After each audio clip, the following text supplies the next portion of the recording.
Now, over 4,000 employers are behind with their pension fund contributions. This is all according to the Financial Sector Conduct Authority. It says, as this is part of the employee remuneration package, it means that these employers are withholding what is owed to their employees and are violating the law. The FSCA says over 4,000 South African employers are behind in making retirement fund contributions towards employee retirement funds. Labour Federation Cosatu says this is a criminal act and it's a tantamount to theft of workers' money. Many of the perpetrators are in the security and cleaning sectors.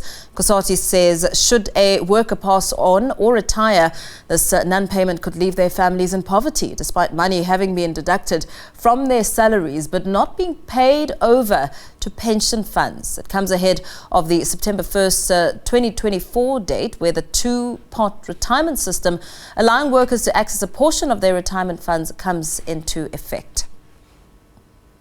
Let's bring in Cosatu Parliamentary Coordinator Matthew Parks, who joins us to expand on this conversation. A very good evening to you, Matthew. Thank you so much for your time. A lot of concern. I mean, you've expressed quite a great deal of it as a union, fearing, of course, what may happen should a worker pass on. What happens to the money? Good evening. Thank you for having us. It's a major concern for workers. And I think the FFCA must be congratulated or commended for the report, but it paints a very scary picture that about 4,000 plus companies or workplaces have basically defaulted or defrauded or stolen from workers. They deducted the pension fund contributions from the salaries, as well as the employees' contribution, and they have failed criminally to hand that over to the pension funds. Many of these are constant and salary industries. It's a huge amount of them are security companies. Some are cleaning companies. Some are also alleged to be municipalities as well. Some is for a few months, and others is quite shockingly for several years. So it's a crisis. No matter how you spell it, it's a crisis and it's a criminal offense because you can't take money from workers, their pension funds, which is the hard-earned salaries, and not hand it over to the pension fund. It means when workers retire, they're left destitute. My fund has nothing left. Or if they retired expecting, for example, to have R1 million or R2 million in the pension fund, you might find half of that. So it's a huge crisis. But we have asked for an urgent meeting with the FFCA and Treasury, as well as the CISA, which is the industry body, and also in particular the different bargaining councils, employees association, because it tends to be a few work forces, which is security and cleaning and municipalities. So we need to find out urgently what exactly is going on. But I think most critically is also having a roadmap to make sure that we resolve the issue, that those who are stole must be sent to jail.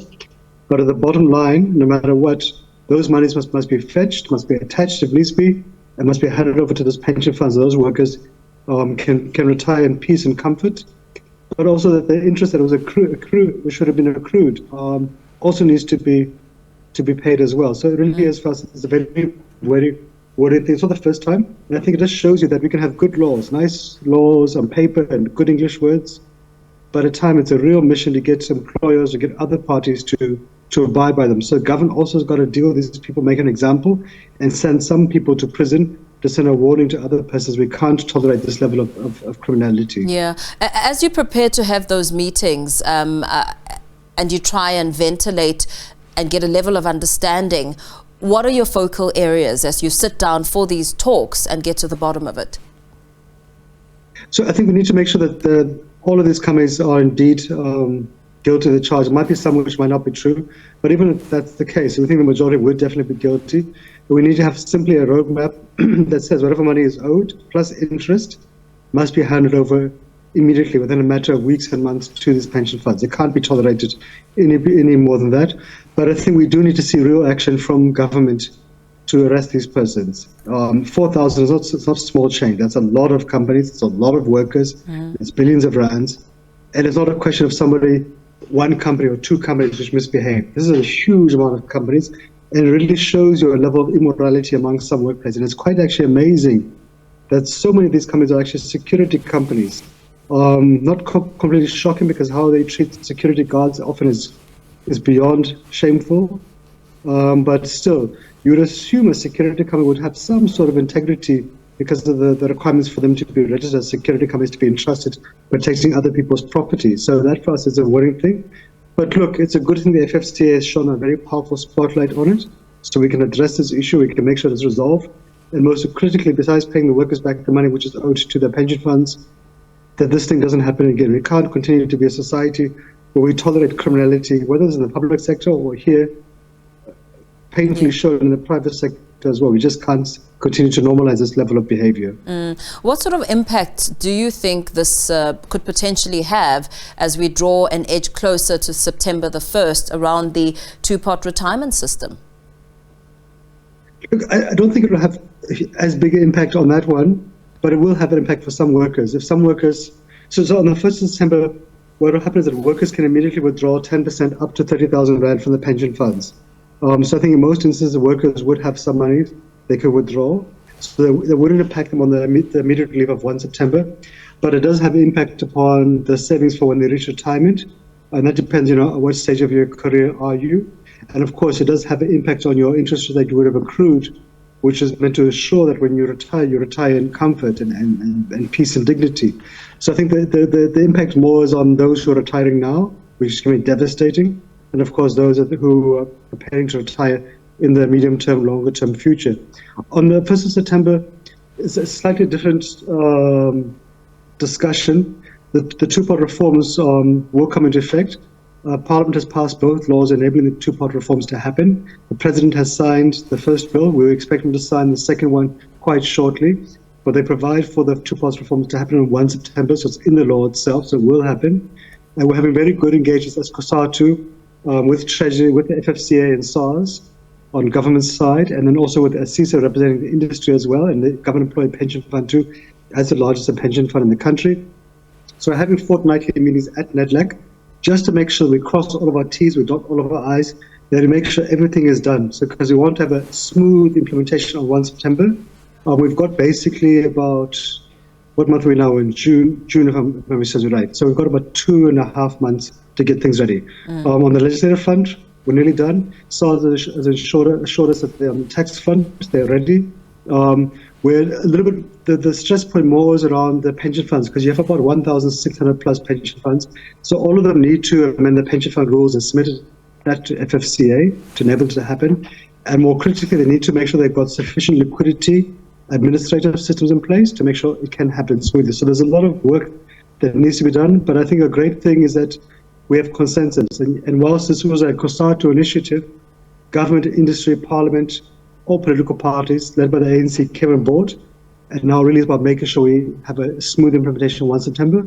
Then we can begin to look at further reforms beyond that. Yeah. So as those who will be accessing a portion of their retirement funds, how much education as a union have you done around financial management? Because that in itself will counter for a massive proportion of how these funds are spent and whether or not they're responsibly spent. Look, there's been a lot of work done over many years, and also during the course of this two-part reform discussions. Many of our unions like SACTU in the clothing industry, or SACAO in the retail, or NUM in the mining sector, or our unions in the public sector like NAHAU and SATU and POPCO, have done a lot of work on it, and also over the years around financial management. But I think, to be honest, we have never done enough work. And I don't think, if you look at the National Credit Regulatory's debt reports, which show a scary picture of South Africa is deeply in debt, oftentimes because simply the wage is not enough, oftentimes because the cost of living increases. But I think also at times workers are vulnerable to abuse and exploitation by loan sharks. So there's a mixture of issues, but we need to resolve it. Part of the idea of the two-part reforms is to actually begin to give workers some relief. So you'll get up to 30,000 on 1 September. It won't be enough to pay off your home loan or your car loan, but it can help pay off credit card and short-term debt, which is often quite expensive. But going forward, once a year, you can access a third of your future savings. So basically, workers will now, from now on, be getting a 13th check, whilst at the same time boosting savings for retirement too, because we also have most workers not affording to be able to retire. So we also need to address that crisis simultaneously. But we need to do much more work, and I think there's a need for the banks also to come to the party, because the interest rate they charge often are excessive. Often the mainstream banks are excessively strict when it comes to lending products. And then by being so strict, they chase customers, workers, especially low-income workers, to the loan sharks who don't apply stringent criteria, but then squeeze workers through these excessively and often illegally high interest rates as well. So we need to see the private sector come into the party. And it also means that employers need to pay people a living wage, because workers are drowning in debt simply because they're paid peanuts. And we need to give workers a living wage so they can have a decent life, they can take care of their families, they can take care of their children and their grandparents, etc. So the two-pot reform will help us in the right direction, but it's not the end of the road, and it won't be a magic wand to resolve very complex and difficult socio-economic issues. Very well. Thank you so much, Matthew, for your time.